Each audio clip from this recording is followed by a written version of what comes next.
Hi, my name's Alex Mehr. I'm a serial entrepreneur. I've built and launched about 30 products over close to $1 billion in sales over the past 10 years.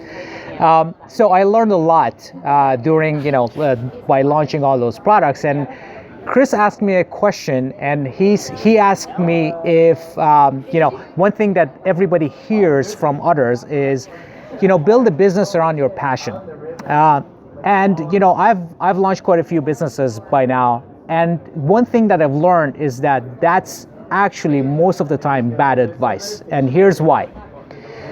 The key to building a good business is to be able to try ideas and quickly learn whether they're good or not, and cut the ones that are not working and double down on the ones that are working. And that's why I've launched, close to 30 of them. My hit rate is about 25%. 1 out of 4 businesses that I launch or products that I launch works, and 3 of them doesn't work. But here's the interesting thing. When you build a product around your passion, it's hard to cut it.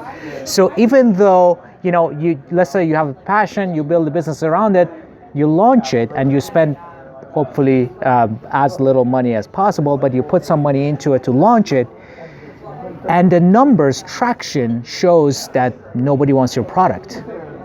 If you're not attached to your idea, you cut it out. But if it is your passion, what do you think you're going to do? You're going to continue spending money and time on that idea anyways. And normally what happens is that people dig themselves into a hole because they're passionate about the idea to the point where they can't let it go, even though if it's a bad idea. That's why I say be very careful. I mean, it does. What's it called again? It's called a passion Commitment.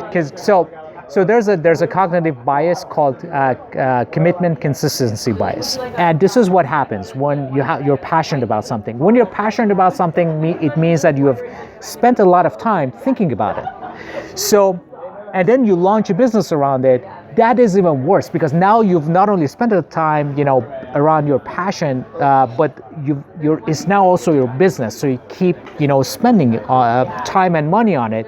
And the more you spend time and money around an idea, the more committed you become.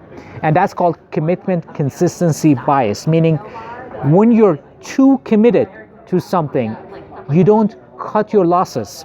And that is one thing that actually, that's a cognitive bias that would work against you if you launch a business around your passion.